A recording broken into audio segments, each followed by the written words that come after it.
आपका जो पहला चैप्टर है इसका नाम है मंगलम।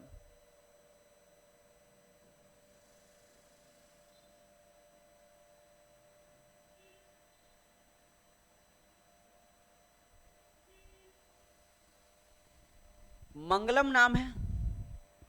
हमारे विद्वानों ने पहला पाठ का नाम मंगलम क्यों दिया, इसके पीछे बहुत बड़ी रीजन है। क्योंकि मंगलम शब्द का मतलब होता है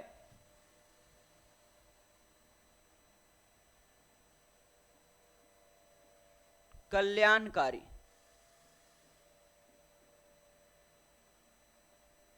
मंगलम का अर्थ होता है कल्याणकारी। यही कारण है कि हमारे सिलेबस में पहला पाठ का नाम रखा गया मंगलम। गांव में एक कहावत है कि नाधा तो आधा और आधा तो साधा। अगर किसी काम को आप करना शुरू कर दिया तो समझिए कि 50% तो काम आपका सक्सेस हो। तो मंगलम का मतलब होता है शुभ आरंभ, अच्छी शुरुआत। कोई भी काम को करने से पहले श्री गणेश करते हैं, शुभ आरंभ करते हैं, प्रारंभ करते हैं, गुड स्टार्टिंग, गुड बिगनिंग। सबसे पहले हम लोग पाठ परिचय के बारे में बात करेंगे, चैप्टर की भूमिका को जानेंगे।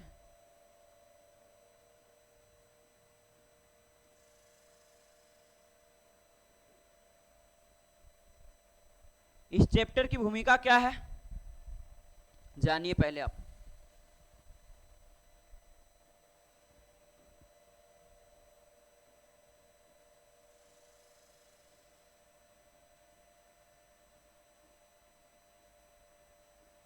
मंगलम के जो रचनाकार हैं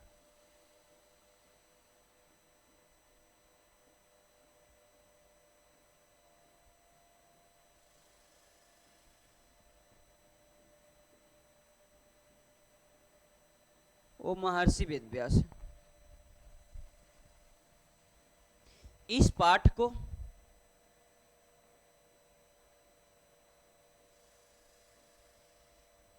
उपनिषद से लिया गया है।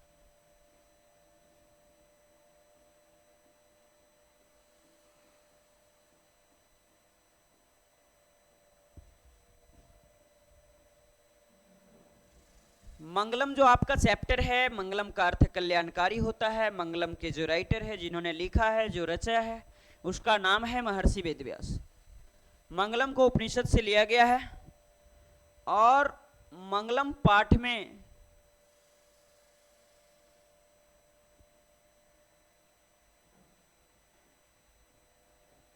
जो श्लोकों की संख्या है वो 5 है।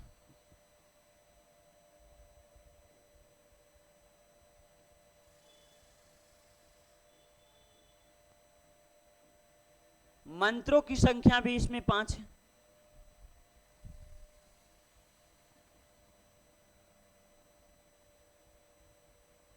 मंगलम की जो महिमा है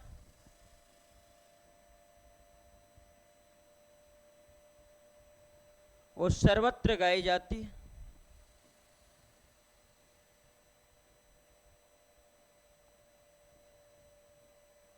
सर्वत्र का मतलब होता है सभी जगह। विद्वान सर्वत्र पूज्यते, विद्वान को सभी जगह पूजा जाता है। अभी इस पाठ से संबंधित और भी बातें हैं जो मैं आपको बताना चाहूं। मंगलम पाठ जो है एक प्रकार का पद्यात्मक पाठ है।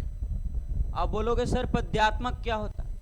जो पद में हो, जो श्लोक में हो, जो छंद में हो, जो सवैया में हो, जो सोरठा में हो, जो पंक्ति टाइप का हो, उसको हम लोग पद्यात्मक कहते हैं। जो स्टोरी टाइप का हो, जो कहानी टाइप का हो, उसको हम लोग बोलते हैं गद्यात्मक। तो मंगलम पाठ जो आपका है वो पद्यात्मक है। इस पाठ में दर्शन के सिद्धांत को प्रकट किया गया है। दर्शन शास्त्र को फिलॉसफी बोलते हैं। उसके बाद मैं बता दूं कि अगर आप संस्कृत की दुनिया में प्रवेश कर रहे हैं तो छोटी छोटी बात आपको जानना चाहिए। महर्षि वेदव्यास ने पूरे महाभारत को लिख दिए। जानकारी के मुताबिक मैं आपको बताना चाहूं कि महाभारत में कुल 1 लाख श्लोकों को शामिल किया गया है दोस्तों। महाभारत एक अत्यंत विशाल ग्रंथ है जिसमें 1,00,000 श्लोक है। और रामायण की अगर बात करें तो रामायण में जो आपका श्लोक है, रामायण में टोटल 24,000 श्लोक है जी। फिर बता रहा हूं मैं,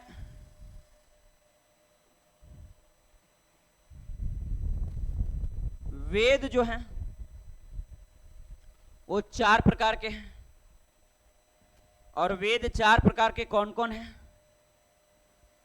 वेद ऋग्वेद, सामवेद, अथर्ववेद, अजुर्वेद।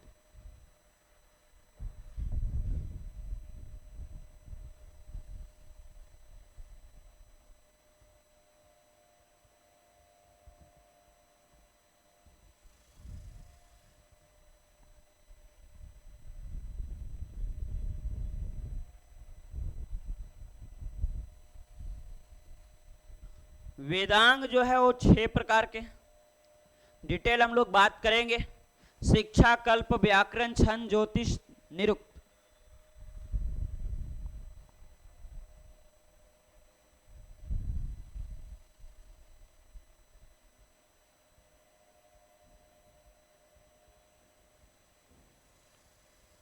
उपनिषद जो है आपका 108 है।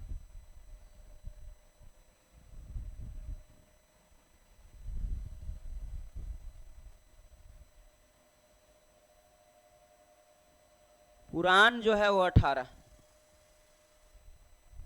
इस बात पे बिल्कुल ध्यान केंद्रित करेंगे डियर दोस्तों। मैं आपको बताना चाहूं कि वेद 4 प्रकार के होते हैं, ऋग्वेद, सामवेद, अथर्ववेद, अजुर्वेद।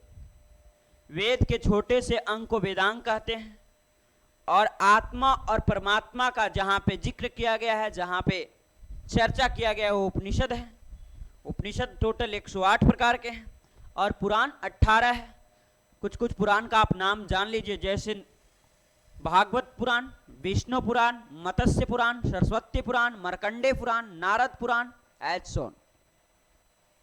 तो ये था आपका पाठ परिचय। इस पाठ परिचय को हम लोग एक बार फिर से दोहराने का काम करेंगे। ध्यान से सुनेंगे आप। सबसे पहले मैं आपको बता दूं कि आपका जो चैप्टर है जिसका नाम है मंगलम, मंगलम का मतलब होता है कल्याणकारी।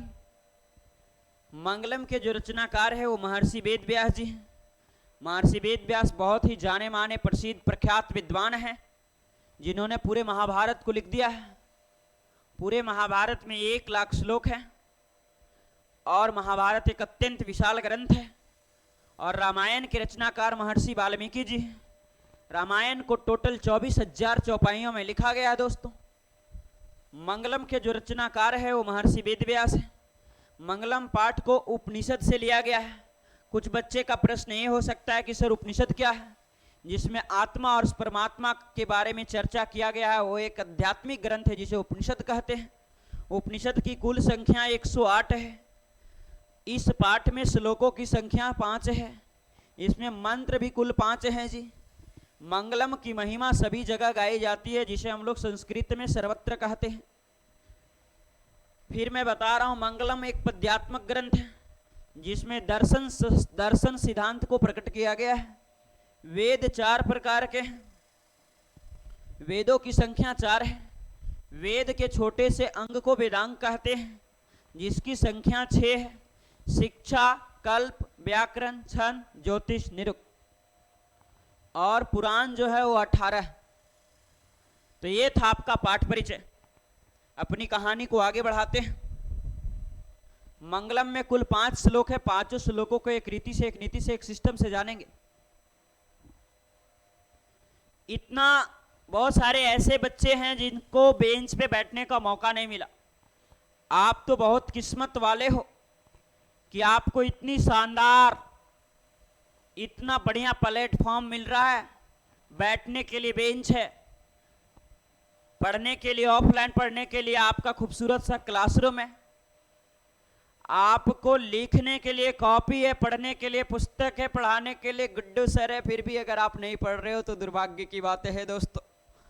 देखिए पहला जो आपका श्लोक है,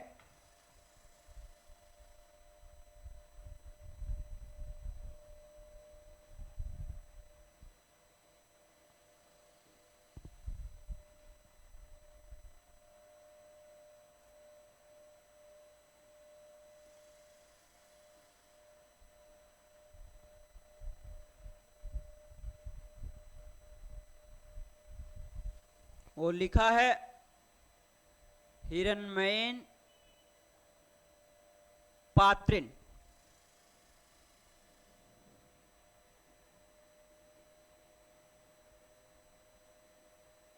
सतस्य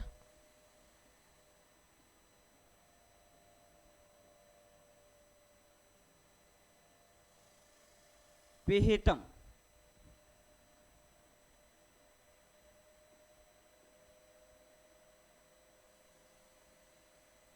मुखम।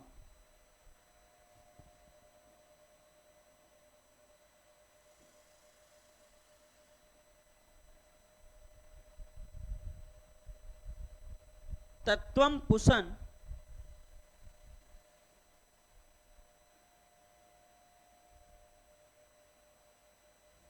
पावरिनो।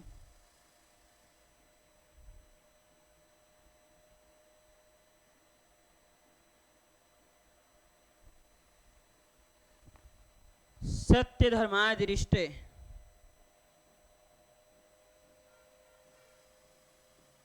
ये आपका पहला श्लोक है। इसका अर्थ आप जाने।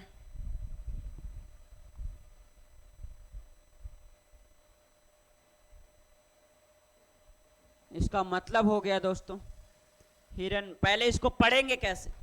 संस्कृत पढ़ना भी एक कला है। इसको एक अलंकार के साथ अगर पढ़ा जाए तो इस तरीके से आप पढ़ सकते हैं।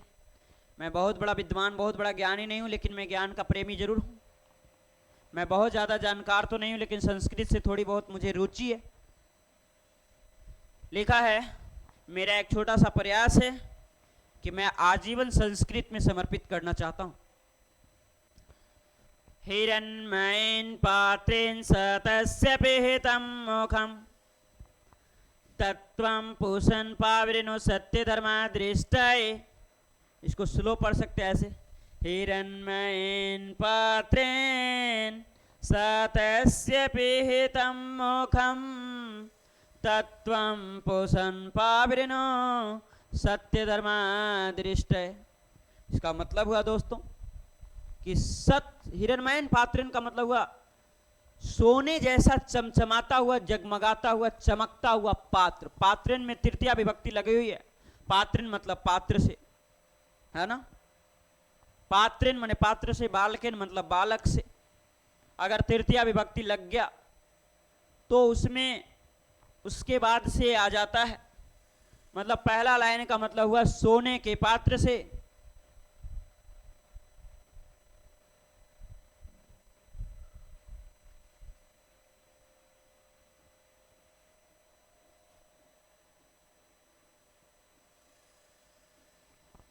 सत्य का मुख ढका हुआ है।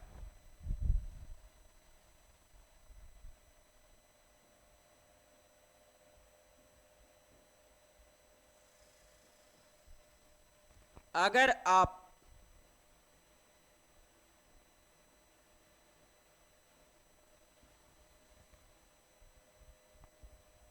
सत्य धर्म को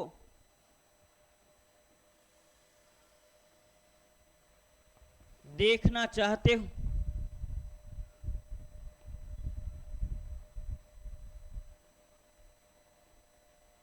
तो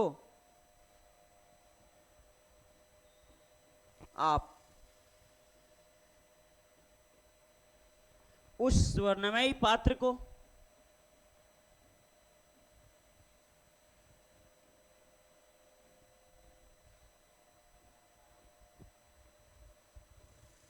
हटा दें। ध्यान दीजिए, लिखा हिरण्मयेन पात्रेण सतस्य पिहितं मुखं तत्वं पुषन् पावरिणो सत्य धर्मादृष्टये। मतलब इसका मतलब हो गया दोस्तों, शुरुआत में ए पूषण का मतलब सूर्य होता है। सूर्य भगवान का बहुत सारा पर्यायवाची शब्द हो सकता है। जानकारी के लिए मैं आपको बताना पसंद करूंगा, जैसे दिनकर, दिवाकर, भास्कर, धूमकेतु, आदित्य, रवि, भानु, ऐच्छो। तो बता रहा हूं मैं कि स्टार्टिंग में यहां पे लिखेंगे आप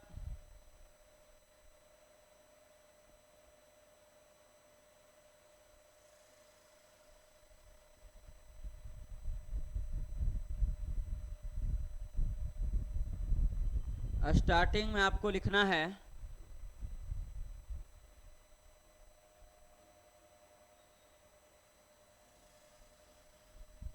हे सूर्य। इसका मतलब हो गया हे सूर्य, सत्य का जो मुख है सोने के पात्र से ढका हुआ है, सोने के पात्र से सत्य का मुख ढका हुआ है, या सत्य का मुख सोने के पात्र से ढका हुआ है।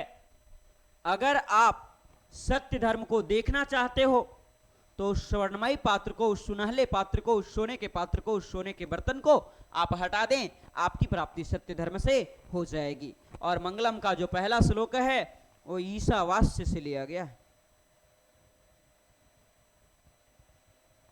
ईशावास्य 15 नामक उपनिषद से लिया गया है। एक बार पुनः मैं बताना पसंद करूंगा उपनिषद क्या है, जिसमें आत्मा और परमात्मा के बारे में एक बहुत ही खूबसूरत तरीके से वर्णन किया गया, चर्चा किया गया, डिस्कस किया गया, वार्तालाप किया गया, उसे हम लोग उपनिषद कहते हैं।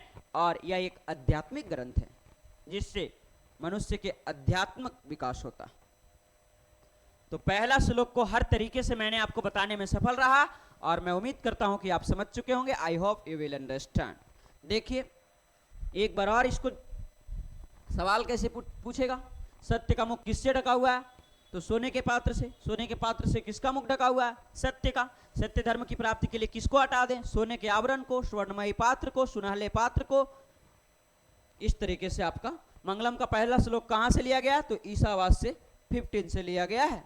चलिए तो अब हम अपने श्लोक के क्रम संख्या को इंक्रीज करते हैं, बढ़ाते हैं और आगे देखते हैं जी।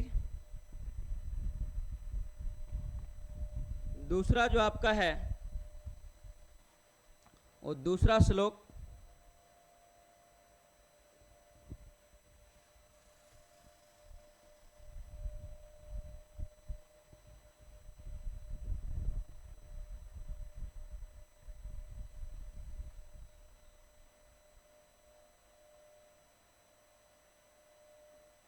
लिखा है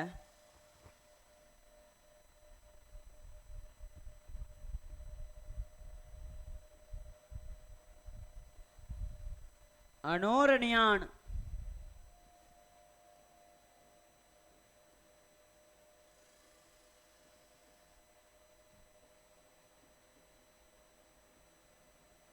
महतो महियान।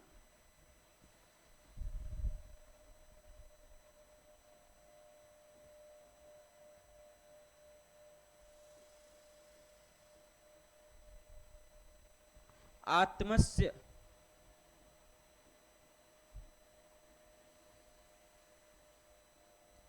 जंतोर्निहितो गुहायाम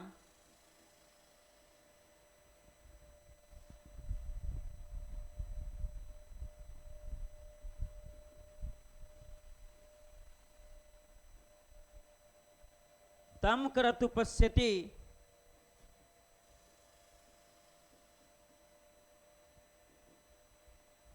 वित्सोक।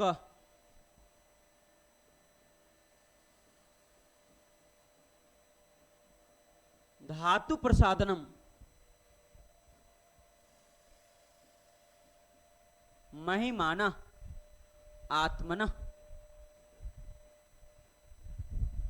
इसका मतलब क्या हुआ दोस्तों, मैं आपको बताना चाहता हूं। लिखा है अनोरणीयान महतो महियान। अनोरणीयान कहां से आया मैं बताता हूं आपको। आप 9th क्लास में केमिस्ट्री की दुनिया में अणु एक शब्द पढ़े होंगे जिसको अंग्रेजी में, इंग्लिश में मॉलिक्यूल बोलते हैं। Molecule is the smallest particle of matter.